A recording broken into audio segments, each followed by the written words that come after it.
Um, yeah, so the things that we need to create a natural birth are really the things that we need to create in other aspects in our life. So one of those things is to start with desire, which is something I feel like we don't really talk about enough in our culture. Um, Obviously, there's lots of marketing to make us desire consumeristic things and to like, buy all the things that we could be marketed. Um, but desiring what it is that you actually want for your life and connecting with your desire is something that we don't talk about. And I'm trying to remember the context, but I had a friend and she was struggling with some things. And I was like, you know that it's okay to want. And then she was like, want whatever. Well, I'm like, no, no, no, it's okay just to want. Like, it's okay to have desire. Um, and and I feel like that's really where it starts because if you don't have the desire for a natural birth or a healthy relationship or then your next business evolution, nothing else follows, right? So really tapping into what is it that we want and what's our why, what's our purpose behind it, because when we have a purpose that is bigger than just maybe more money or an experience or whatever, um, that really helps keep us in the game and keep us focused when we have something that that we're working towards for a reason and connecting with that vision of what we want that desire to manifest like. Um, so yeah, starting with desire, I think is a really good thing and really connecting with that. Why is it that you feel, um, based on your expertise, that people have trouble wanting something or having the desire? I feel like there's so much, um, I don't know, like it's like you need to want for other people, but it's not okay to want for yourself, right? And that often we'll do more for other people, we'll do more for our kids, we'll do more for our spouse than we actually give back to ourselves. And and it's just kind of the way that we've been programmed culturally, right? And I also like I have a book that will be coming out called Great Sex, Great Birth. So it's using sex as a method of preparing for childbirth. And that's just another place where it's like we aren't connected with our desire and we are told and shamed and whatever about having desire. Um, so yeah, and even like I had a client recently who wanted a natural birth and she said, she's like, well, I don't want to be selfish. And it's like, okay, in the context of birth, a woman being selfish is the most important thing you can be because it's you that has to manifest this thing. It's you that has to allow this person to come through your body. So it's what you need that is the most important thing because that's what's going to allow for the safest, gentlest, most positive birth for your baby, right? But just this idea that doing the things that we would want is somehow wrong, when really that is connecting to our authenticity. And when we are in our authenticity of what we actually desire and what we love and what we're passionate about, we actually are serving other people at a higher level. So yeah, that's just our cultural programming is to Yeah. um, serve others as opposed to paying attention to how when we serve ourselves, that does actually serve others. I've had patients say to me before that they feel like it might take from somebody else if they wanted something and somebody else, let's say, couldn't have it. And one of the examples I like to use is, well, if, let's say you're healthy, it doesn't mean I can't be healthy, right? We can Right. both be healthy. We can both have the desire to be healthy. And me being healthy doesn't take away from you being healthy. And it's Yes. easy to see in health, but some people might find it more difficult. Let's say with in finances with money, they're like, oh, well, if I take this, then that means it leaves less for other people. Right. Yes. It's a both and, not an either or. And Yes. and that's really like when we are trying to manifest things, when we're in our like highest selves, it usually the manifesting for ourselves does bring and gift to others, right? So whether it's like, you're manifesting a new business or um, it puts you in a position to now serve other people through that whatever you're offering to the community, to the world. Um, and desiring a natural birth gives your baby a safer, gentler birth, right? So yeah, it's not an either or. And wanting a healthier relationship or more connection to yourself allows you to be a better person for all those relationships that you're going to have in your life. So yeah, it's a both and for sure, not either or. Beautiful. The next thing that we need when we want to create a natural birth or we want to create something in our lives is will. Like the will to keep going, the determination, the resilience, that adaptability, um, that power and strength that keeps you moving forward even when things are difficult, right? Um, there's, in labor, for example, sometimes, things get really intense and some people might even describe it as painful.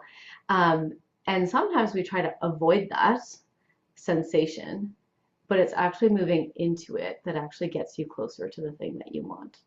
And the will to be able to sit in discomfort, and to go through it and not try to avoid or go around it, um, is what actually brings us closer to the thing that we want faster, right? And when we avoid and find all the reasons and excuses and all the things to go back into comfort instead of stretching outside of that comfort zone, they actually make it take longer. So yeah, that willingness to move through discomfort and taking just one more step in the direction that you want to go, even when obstacles come your way, right? So if things aren't going exactly how you want, it doesn't mean you just give up and stop. It means, okay, well, I need to make a little detour and I need to, reset my path over here. I actually really like somebody, I just heard this, our GPSs, when we make a wrong turn, they don't say like, oh, well, you suck, you failed, just stop. They just like recalculating route, right? So we're just, like we're still heading in the same direction. We just might have to take a little detour, right? And the willingness to actually move through that and knowing that you can do hard things, because we have a tendency in our culture to avoid hard things. And it's like, oh, the moment something's uncomfortable, it's like, oh, no, I don't want to do that. Or whether it be physically uncomfortable or emotionally uncomfortable. And it's like, no, you can sit in discomfort for a period of time. Like, obviously, I'm not asking you to like sit in an abusive relationship, or something like that. It's just to get to where you want, sometimes sitting with the discomfort of having a hard conversation that you don't want to have, or that, it's so hard to get those words out and it's just easier to just keep it inside. But having to like walk through that discomfort is one of the keys. How do you feel?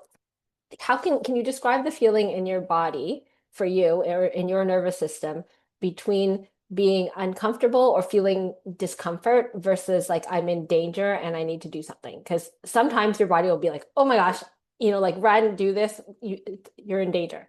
And then Right. other times it'll be like, okay, this is getting uncomfortable.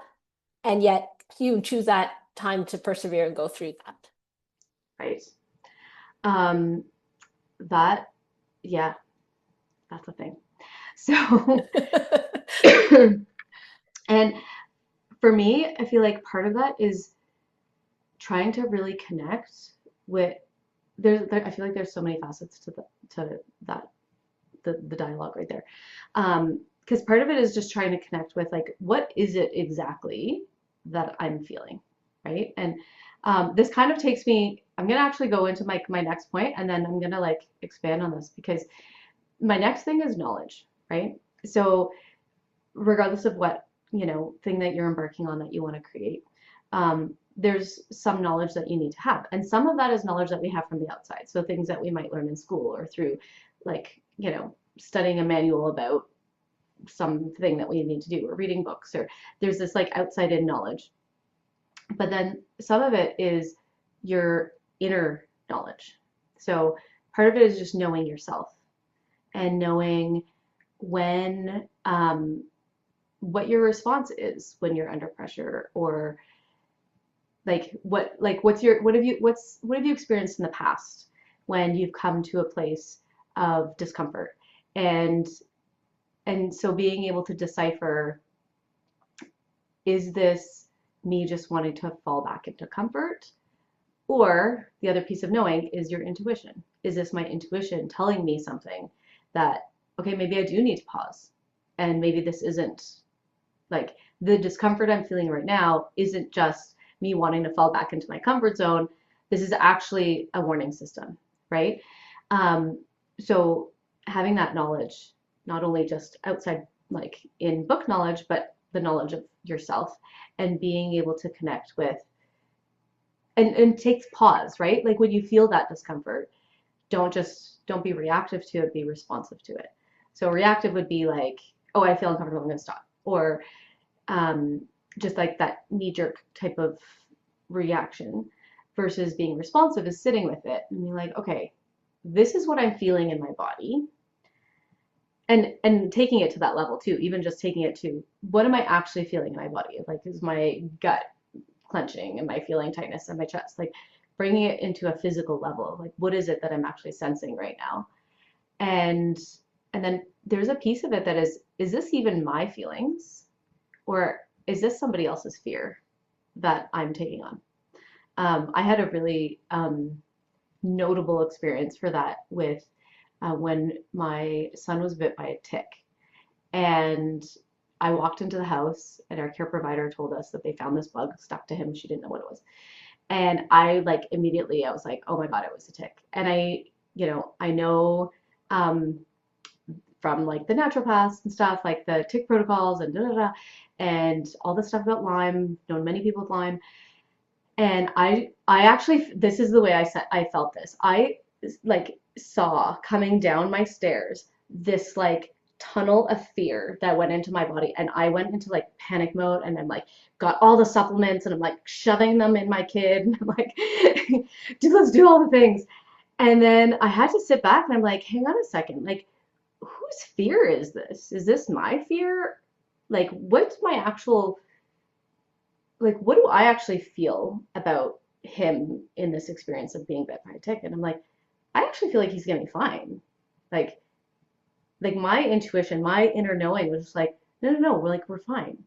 I was like, I'm gonna do all the things like in a very like conscientious, I'm not gonna do nothing because I want to make sure that I'm not setting him up for a long-term problem, just in case. But I also didn't have to be reactive in fear mode about it, and really taking the moment to like sit back and like tease that out um, was really helpful for me, because yeah, like that panic mode, um, and it wasn't even my fear, and I'm like, I don't make decisions. I do my best not to make decisions out of fear.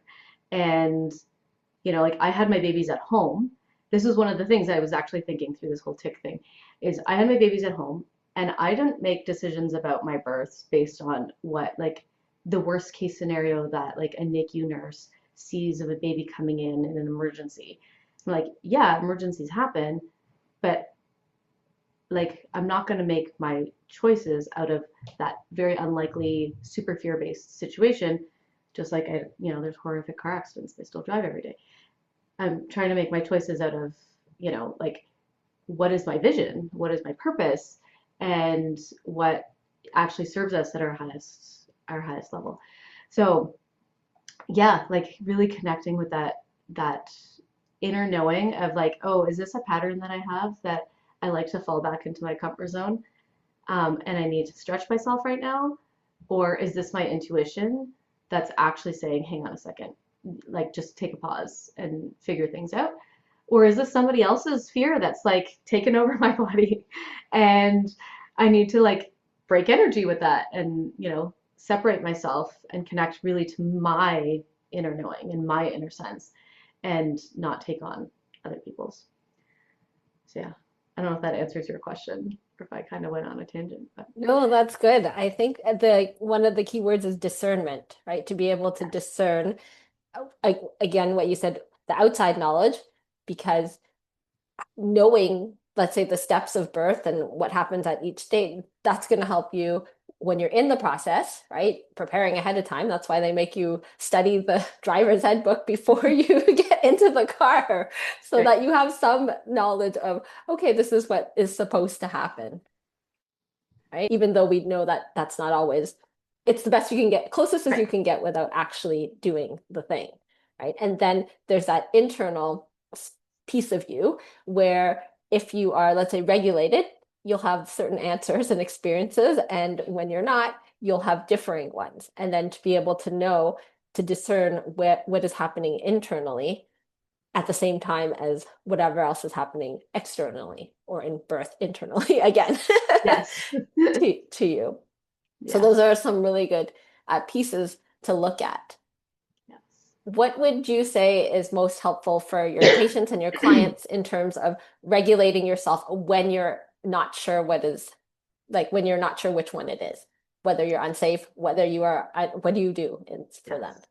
Amanda, you're like taking me so right through all the things I want to say without even knowing it. It's so beautiful. We're like all in sync right now. So the like that actually brings me to like my next thing, which is like the tools and the skills, right? So it's um, the things that we have within ourselves and in our bodies that we've embodied that we can bring forward, right? And um, one of the biggest things is breath work and something as simple as just focusing on your breath. So whenever I'm teaching people about birth, I bring it all back to the nervous system because, I'm a chiropractor and that's what we do. And so there's like the two parts that of the nervous system that regulate the stuff that's happening without our conscious control, right? Like, so I'm not talking about muscles, I'm talking about like internal organs and all that. So this is your autonomic nervous system, and there's your sympathetic, which is your fight or flight response, and there's your parasympathetic, which is also, there's the polyvagal theory, which kind of breaks it into three parts, but we'll just go with sympathetic and parasympathetic for the ease of conversation because it applies anyway. But the sympathetic response is your fight or flight response. This is our survival. We're being faced with a bear, right? And we either need to fight off the bear or we need to run away from it, or we need to hide. But it's our like reaction. There's a danger. We have to keep ourselves alive. And that's an important system for us to have because that's what's allowed us to survive all these generations. But it's not where we're supposed to live, right? It's emergency response only. Unfortunately, we spend a lot of time living there because our brains don't know the difference between a real bear or the bear of an anticipated phone call that we're feeling stressed about. But that part of our nervous system, it shuts down creativity, connection. It shuts down birth because it's not safe, right? It's not safe to go through and labor a baby when there could be a tiger coming up on you. So it puts us into just survival mode. So our heart rate increases, our blood is to the muscles, and we're ready to act physically. And so yeah, that's a good survival system to have, but not the way we want to live. The parasympathetic is also called the feed and breed. So this is sitting down and having a meal, connecting with other people, creating a baby. So the act of creation in that regard, and then also birthing a baby. So the finishing of that act of creation. All of that is governed through the parasympathetic nervous system. So this is the calm. I'm safe. I can use my resources in curiosity, creativity, ingenuity, doing other things because I'm not in survival mode. And this is where we learn, and it's where we connect with other humans. So this is where we want to be. So what we want to do is have tools that can bring us into that mode when we start to stray into our fight or flight. And one of the easiest ways is managing your physical state. So you can do that by changing your alignment. So I'm sure we've all had the experience of like, you're not feeling well and you're kind of like this, and your head's forward, your chest is closed, you can't get enough oxygen. and that changes our physiological state. But when we actively choose to, be in better alignment, we sit taller, our chest is open, our head's up, we can get breath, that shifts our physiological state too. So we can choose to move from these lower states of like just kind of survival and just existence to a higher state of engaging by just changing our physical alignment and posture, which is a good reason for chiropractic care. But also just focusing on your breath, because your nervous system will respond to your conscious choice to slow your breath, to shift that neurological response to match. So we will move into the parasympathetic response when we slow our breath. And this is like really the number one tool when you're giving birth, is to focus on your breath. Through each moment of intensity, the more you can focus there, the easier it becomes. And when we have that experience, and we know it can work, bringing that forward into other areas of our lives. So, your kids are running around and it's little chaos, and you just want to and just bring yourself back to your breath, helping to recenter, reground, and bringing you back into your body instead of out into the chaos will help shift your nervous system back into that parasympathetic. I can connect, I can be creative about how I want to manage the situation.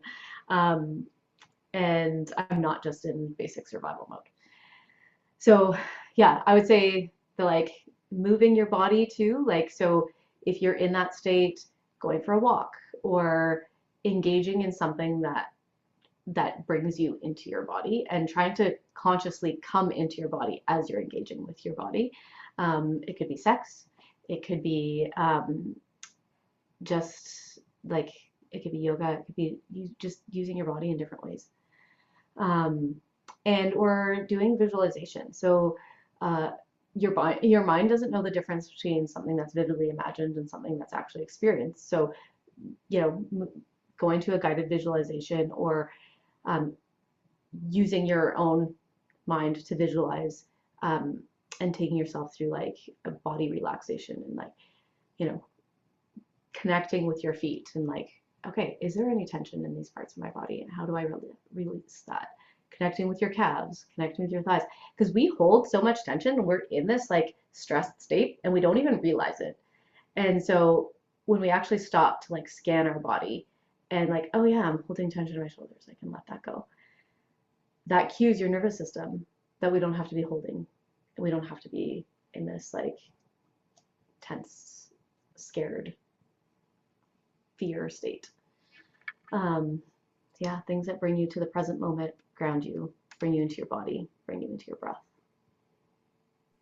One thing I don't think we're consciously aware of in the moment that you're creating, as you were saying, if you're in the sympathetic, your fight, flight, and you want to create a business, what type of business are you more likely to create? Versus if you're tapping into your intuition, your creativity, your logic, your reason, your will, all of the resources that you have at your disposal. Right? When your breath is shallow, you're going to only activate the amygdala and the lower portion of your brain. And those responses that you receive are going to come from the lower portion of your brain. If you're looking for a relationship, you can have a relationship with anyone, or you can have a relationship with the one. And what state do you want to be in when you are attracting, when you're thinking or visualizing or looking at a partner, right? Because again, in your sympathetic state, your fight, flight, okay, would you like someone to fight with, to run away from, to free? Or are you looking for the healing, the connection, the digest and feed kind of relationship? So in every aspect of what you desire, as Nancy was talking about, it comes from what state am I in while I am looking to create. Yeah. And that kind of brings me to my next point, actually. I'm on a roll. Which you really are. Which is the next thing is having the support. So who are the people around you, right? And so you're talking about manifesting a relationship, and how your state affects the people around you, and how the people you choose to have around you will affect your state, right? So when you're manifesting a relationship, do you want to be attracting somebody who's attracted to this person? or do you want somebody who's attracted to this person, right? So who you present yourself as is going to change the response, like who you're attracting into your life, who are those people that are going to be around you, that are going to be your team, whether, and like it could be your business, like who are the employees that you're going to attract, or who's the employer you're going to attract, um, depending on the state that you have yourself in, right? And these people become your team and your support to manifest what it is that you're trying to create. Um, and it's amazing how I feel like, there's kind of awareness, but there isn't that much discussion about social dynamics in our culture. Like I talk about this in birth, and um, we talk about like, the physical and the mental challenge, but there's so many more social factors at play that they're there and nobody's really talking about it. And there was a birth I was at, and I will forever use her as an example because the way she showed up for birth changed how everybody else in that room showed up for her. And things weren't going perfectly, right? Like she had a great labor, but her baby wasn't coming down. Baby's head was in a funky position. And um and it was like, okay, so this isn't working. We want to jump to this. And it's like, okay, well, we could jump to like doing this intervention, but like there's this little tiny one that we could do right now. And she was in her zone doing her thing. I asked the question and she was like, I want that. And her just confidence and determination and her like willingness to express her desire, and just like, I want that. They offered her things. They didn't offer. I asked. They agreed to things that they would have never offered her because she was so determined to stay on her track. And the way that she just announced her desire. Um, and then so, that little thing didn't work. And then so I asked some more questions like, well, what about this? Could we try this? I want that. And again, that the entire energy in the room, every single person showed up for her differently because of how she was able to announce her desire and be so determined and willing to move through a challenge and not jump to the easy route, like to an escape route, right? Um, and she, like, I just have so much reverence for this woman because you could just see how it changed everything about how that entire rest of that birth played out. Um, and it was just how you show up, right? And how you create the team around you based on your own energy and your own state, and who you choose, right? Like she also chose me to be there, and she, her partner, and um, the people you choose to surround you, like you got this interplay that's constantly happening between your energy and their energy, and getting you want that interplay to be in a positive direction and not pulling you down, right?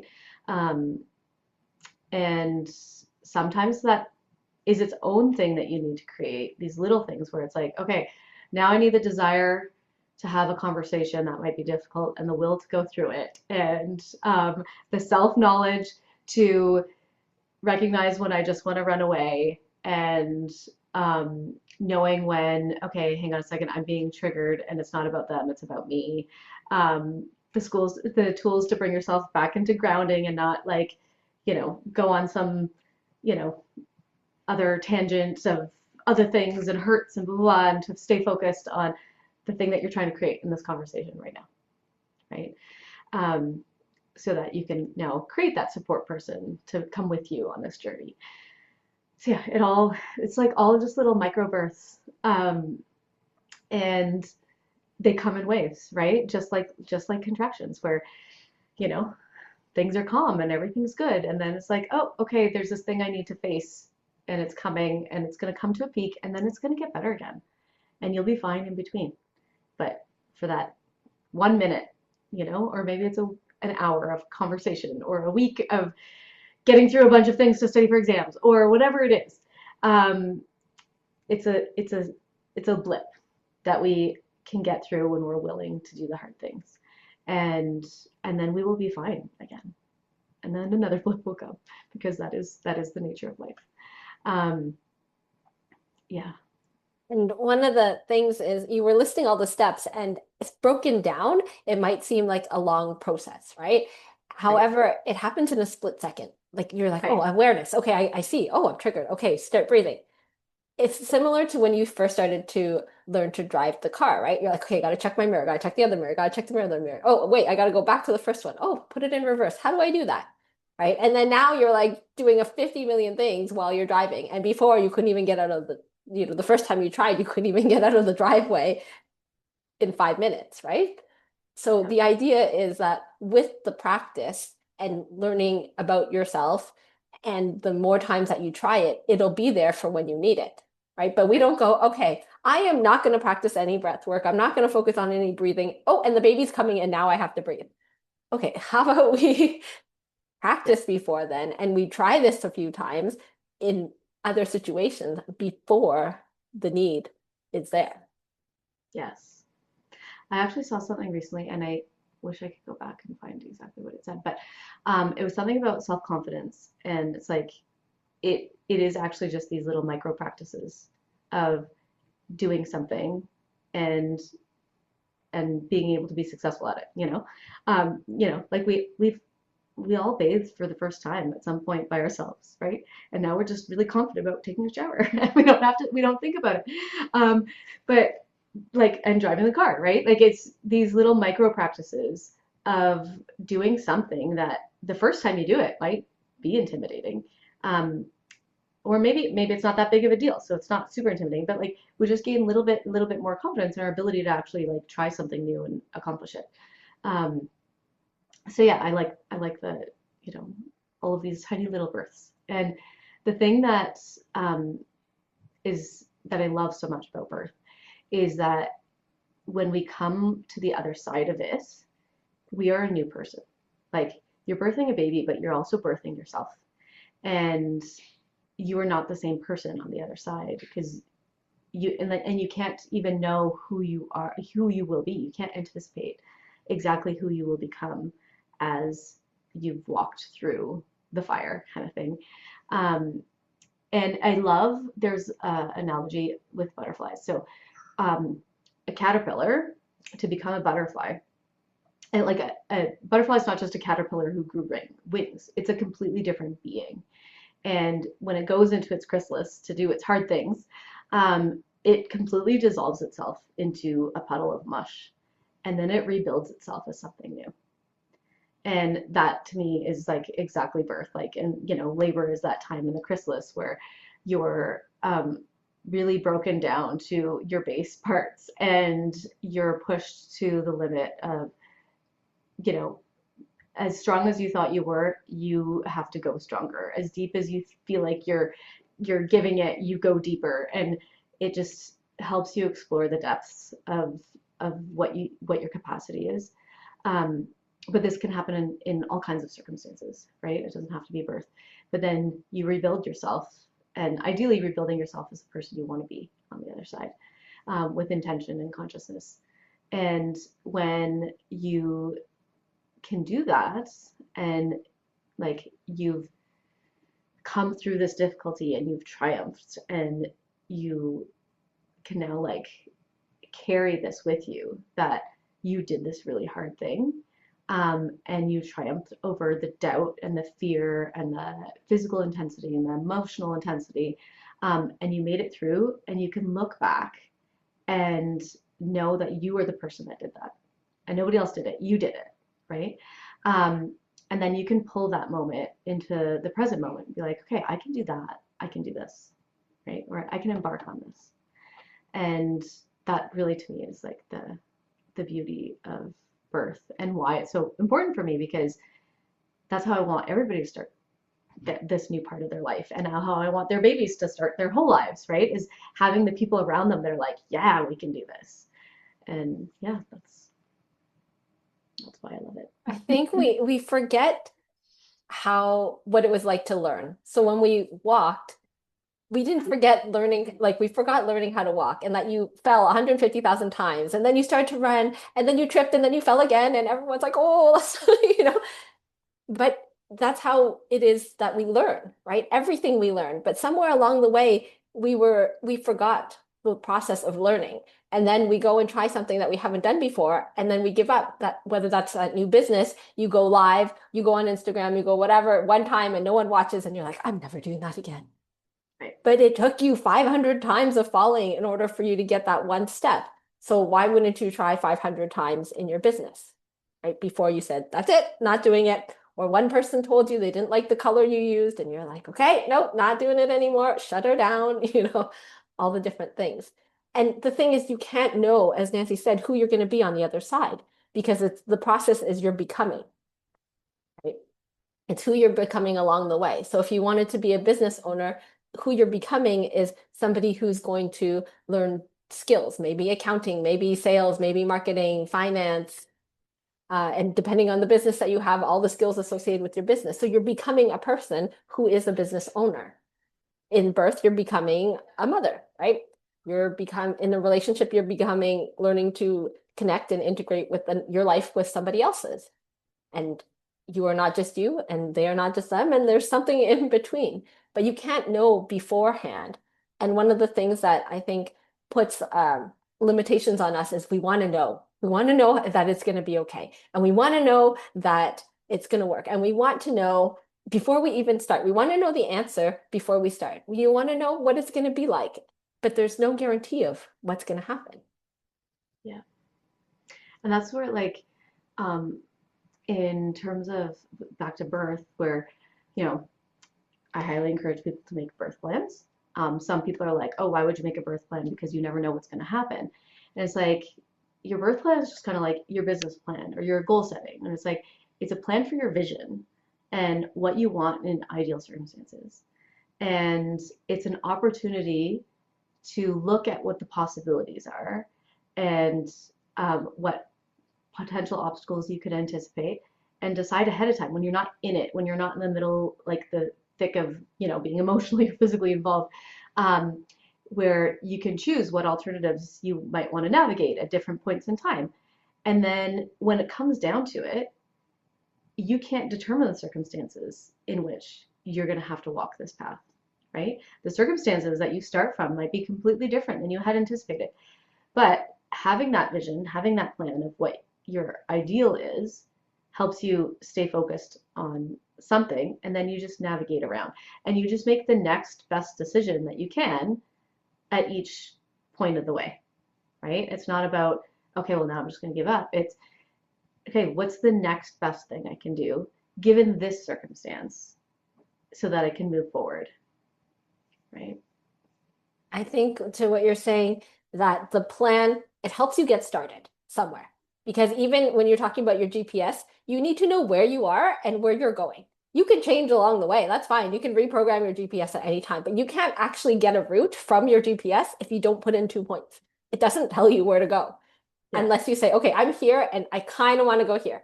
But you might start on your route and be like, ooh, that's a nice park. The kids want to play there. So we're going to stop and play there and do whatever. And then, oh, look, it's too late to go there, but it's okay. But you have to get started.